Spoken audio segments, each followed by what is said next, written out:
আজকে আমি শুধু চুজ করছি একটা গল্প, সেটা হলো নবী মুসা আলাইহিস সালাম এবং খিদির আলাইহিস সালামের গল্পটা। এটা দিয়ে শুরু করছি। কোরআনেও আছে, সূরা কাহফেও আছে এবং সহিহ বুখারীর মধ্যেও আসছে। গল্পটা আমি আগে শর্ট করে বলছি। একদিন নবী মুসা আলাইহিস সালাম, যিনি বনু ইসরাইলের নবী, আপনারা জানেন তিনি অনেক সম্ভ্রান্ত নবী, বনু ইসরাইলের নবী। তিনি বনু ইসরাইলের সামনে ভাষণ দিচ্ছিলেন, খুতবা শুনে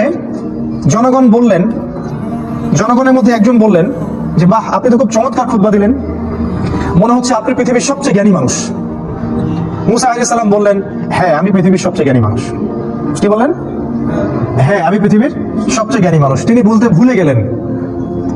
ভুলে গেলেন যে আল্লাহ সবচেয়ে ভালো জানেন কে পৃথিবীর সবচেয়ে জ্ঞানী মানুষ। সূরা কাহফ নাজিলের একটা ঘটনা আছে, আপনাদেরকে বলিনি। সেটা হলো, কিছু মানুষ এসেছিল রাসূলের কাছে, আমাদের নবীর কাছে, এসে বলেছিল, তুমি যদি সত্য নবী হয়ে থাকো তাহলে বলো দেখি যুলকারনাইন বাদশার কি হয়েছিল। হে মুহাম্মদ, তুমি যদি সত্য নবী হয়ে থাকো তাহলে বলো দেখি আসহাবুল কাহাফের কি হয়েছিল। হে মুহাম্মদ, তুমি সত্য নবী হয়ে থাকলে বলো দেখি রূহ কাকে বলে। তিনটা প্রশ্ন করেছিল। যুলকারনাইন বাদশার কি হয়েছিল, আসহাবুল কাহাফের কি হয়েছিল, আর রূহ আত্মা কাকে বলে। আমাদের নবী মুহাম্মদ সাল্লাল্লাহু আলাইহি ওয়াসাল্লাম বলেছিলেন, আগামীকালকে এসো, আমি বলে দিব। কি বলেছিলেন? আগামীকালকে এসো, আমি বলে দিব। ওহী আসা বন্ধ হয়ে গেল। 3 মাস, 4 মাস, 6 মাস কোনো ওহী আসে না। আমাদের নবী মুহাম্মদ সাল্লাল্লাহু আলাইহি ওয়াসাল্লাম একটা শব্দ বলতে ভুলে গিয়েছিলেন, একটা, সেটা হলো ইনশাআল্লাহ। এরপরে এই সূরার প্রথম যে আয়াতটা নাযিল হয়, ওয়ালা তাকুলান্না লিশাইইন, হে নবী, 23 এবং 24 নম্বর আয়াত, কখনো বলবেন না, কখনো কোনো কিছু বলবেন না, ইন্নী ফাইলুন যালিকা গাদান, আমি আগামীকাল কিছু করব, ইল্লা ইনশাআল্লাহ, ইনশাআল্লাহ বলা ব্যতীত। এটা প্রথমে নাযিল হলো, তারপরে এই প্রশ্ন তিনটার উত্তর আল্লাহ পাক জানিয়ে দিলেন, তার আগে জানিয়ে দেননি। ঠিক একই ভাবে মুসা আলাইহিস সালাম একটা ভুল করে বসলেন। তিনি বললেন, আমি পৃথিবীর সবচেয়ে জ্ঞানী মানুষ। আল্লাহ রাব্বুল আলামিন নবীদের ছোট ছোট ভুল ধরে ফেলেন, আল্লাহ পাক ধরে ফেলে বললেন, না মুসা, তুমি পৃথিবীর সবচেয়ে জ্ঞানী মানুষ নাও, আমার একজন বান্দা আছে যাকে তুমি পাবে 2 সাগরের মিলন স্থলে, আমার সেই বান্দা তোমার চেয়ে অনেক বেশি জ্ঞানী। মুসা আলাইহিস সালাম এটা শোনা মাত্রই ওই বান্দার সাথে দেখা করার জন্য উদ্গ্রীব হয়ে উঠলেন। তিনি আল্লাহকে বললেন, আমি তার সাথে দেখা করতে চাই।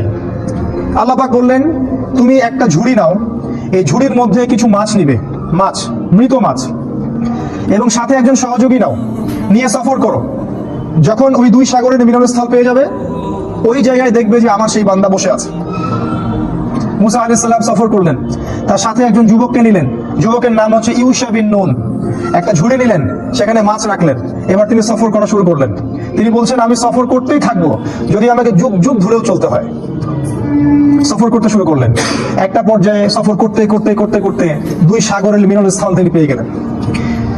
সেখানে তারা রেস্ট করলেন, বিশ্রাম নিলেন। এই বিশ্রাম নেওয়ার সময় এই যে মৃত মাছগুলো ছিল, জীবিত হয়ে সমুদ্রে বা নদীতে চলে গেল। কিন্তু ইউশা বিন নুন এই ঘটনাটা দেখে মুসা আলাইহিস সালামকে বলতে ভুলে গেলেন। শয়তান আমাদেরকে অনেক সময় আল্লাহর পথ থেকে ভুলে গেলেন। এরপরে মুসা আলাইহিস সালাম আবার উঠলেন রেস্ট নিয়ে এবং চলা শুরু করলেন আবারও সামনের দিকে।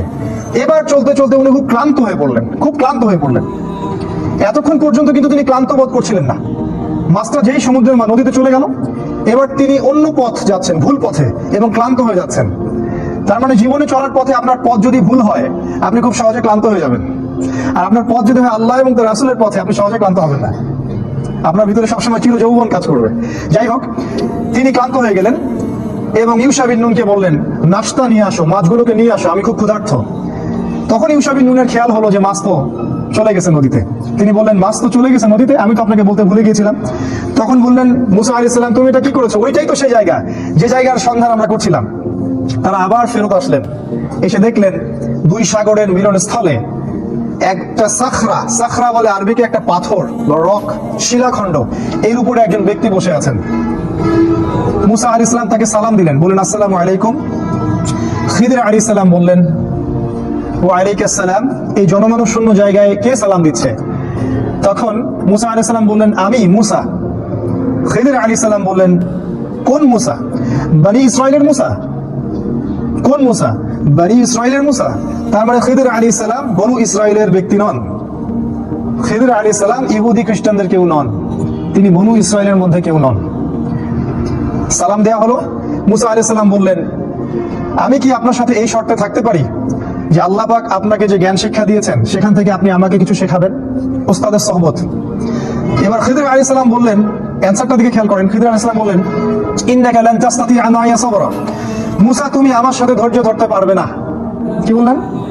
মুসা তুমি আমার সাথে ধৈর্য ধরতে পারবে না। কারণ খিদর আলাইহিস সালাম শেষ পর্যন্ত জানেন যে কি হবে।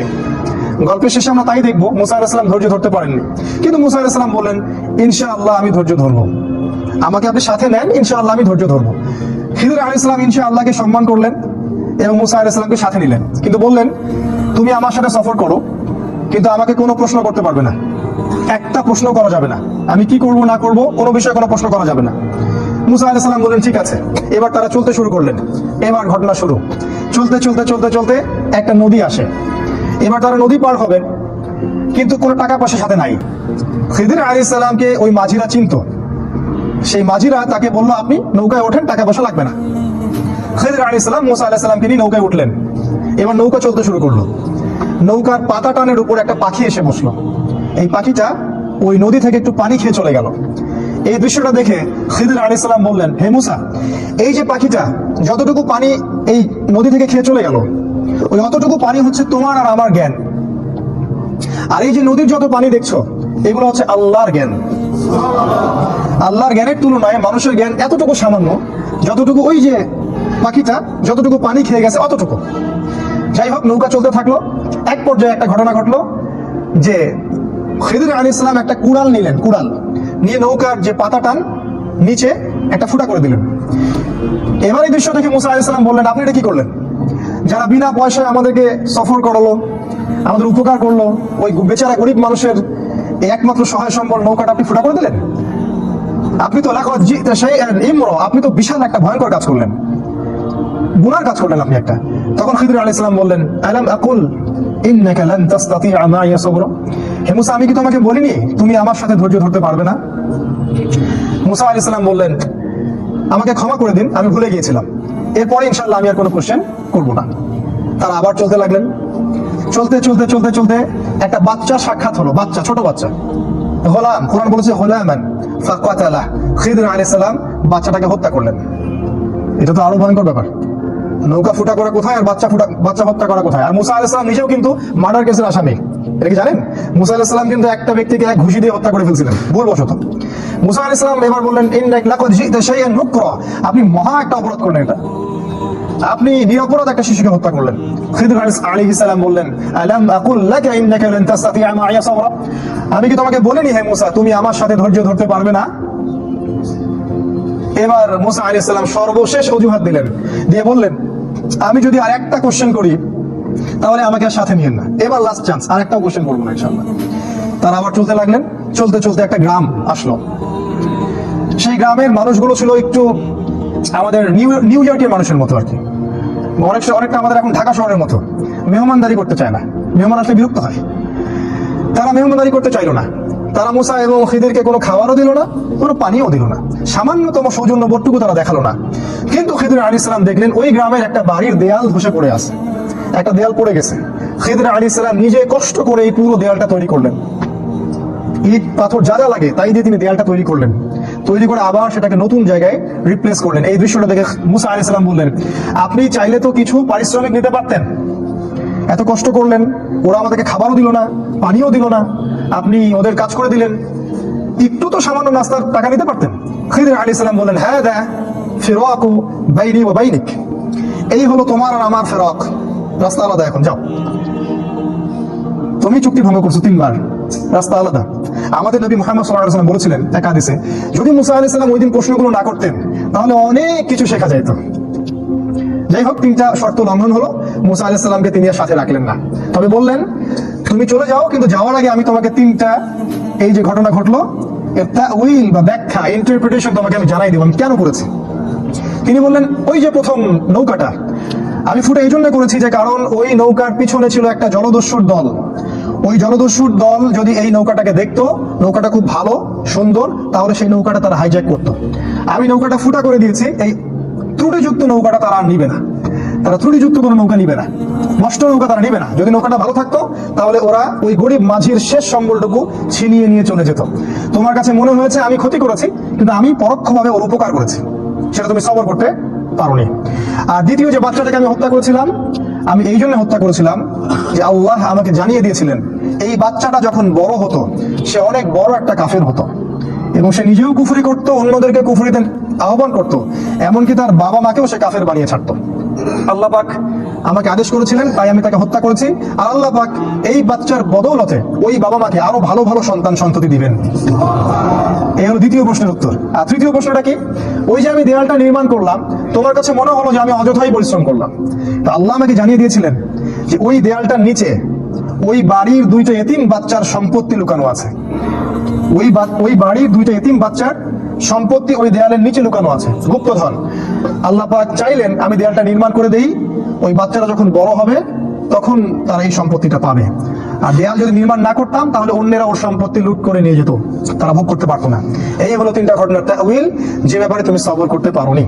খিদির আলাইহিস সালাম সম্পর্কে আল্লাহ পাক বলেছেন, আমি খিদিরকে দুইটা গুণ দিয়েছিলাম, জাস্ট দুইটা গুণ। এটা আমরা শেষ করছি। খিদিরকে আমি দুইটা গুণ দিয়েছিলাম, আমাদেরকে এই দুইটা গুণ অর্জন করতে হবে। আল্লাহ পাক বলেছেন, আমি তাকে আমার পক্ষ থেকে রহমত দিয়েছিলাম, মানে সে মানুষের প্রতি খুব দয়ালু ছিল। আর তিনি বলেছেন আল্লাহ পাক, ওয়াল্লামনা মিন লাদুন্না ইলমা, আমি আল্লাহ আমার পক্ষ থেকে খিদিরকে জ্ঞান শিখিয়েছিলাম। তাই এই জামানায় খিদির আলাইহিস সালামের মতো হয়ে এই রাতের অন্ধকার দূর করে সোনালী সকাল আনতে হলে আমাদেরকে যেমন দুই চোখ দিয়ে দেখতে হবে, একই সাথে দয়ালু হতে হবে এবং আল্লাহর পক্ষ থেকে যে জ্ঞানের উৎস, ওই উৎসের কাছে আপনাকে ফিরে আসতে হবে। ইনশাআল্লাহ তখনই দেখা যাবে আমরা শেষ জামানাকে ডিল করতে পারবো, খিদির আলাইহিস সালামের মতো হতে পারবো, যাকে আল্লাহ রাব্বুল আলামিন শেষ জামানার স্কলার রূপে তুলে ধরেছেন। আল্লাহ পাক আমাদের সবাইকে কোরআন এবং হাদিস অনুযায়ী আমল করার তৌফিক দান করুন। আল্লাহুম্মা আমিন।